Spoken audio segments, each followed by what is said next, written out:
अर्पित जी लखनऊ से। श्री हरिवंश महाराज जी, जब कोई इंसान सेवा, भक्ति और ब्रह्मचर्य का मार्ग अपनाता है, लेकिन समाज में उसकी जिम्मेदारी जैसे परिवार, नौकरी, सामाजिक कर्तव्य भी उससे डिमांड रहती है घर वालों को, तब किस तरह से संतुलन बनाना चाहिए? क्या कुछ ऐसा दैनिक नियम हो सकता है जिससे भक्ति और संसार दोनों अधूरे ना रहें? हाँ, अगर पत्नी है तो महीने में एक बार सहवास करे। शास्त्र आज्ञा है मासिक धर्म के पवित्र होने के बाद एक बार सहवास करे, और तो ब्रह्मचर्य ही पुष्ट माना जाएगा उसका।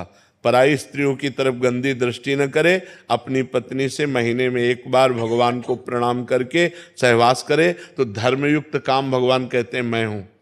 और इसके बाद नाम जप अपना बंद ना होना चाहिए। शराब नहीं पीना, मांस नहीं खाना, कोई नशा नहीं करना, घूस नहीं लेना, चोरी नहीं करना, किसी की हिंसा नहीं करना, तो गृहस्थ धर्म में रहते हुए भी वो भगवान को प्राप्त कर लेगा। नाम जप में बड़ी सामर्थ्य है।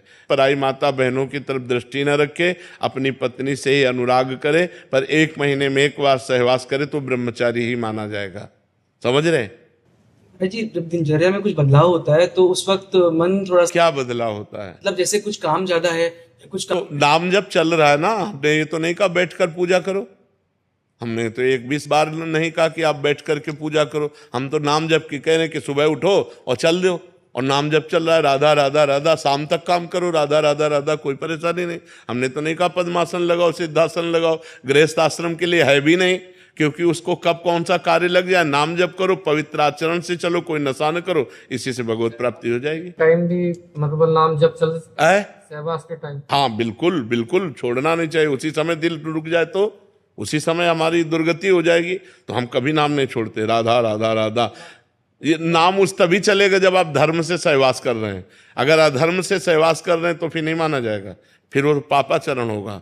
धर्मयुक्त, अपनी पत्नी से धर्मयुक्त और समययुक्त। अब जैसे संध्या का समय है, दिन का समय है, ये सब सहवास के लिए निषेध है। रात्रि के समय में भगवान और दिशाओं को प्रणाम करके, दिशाओं के देवताओं को, तब ये बहुत धर्मयुक्त हो जाता है, फिर वो धर्मयुक्त हो जाता है।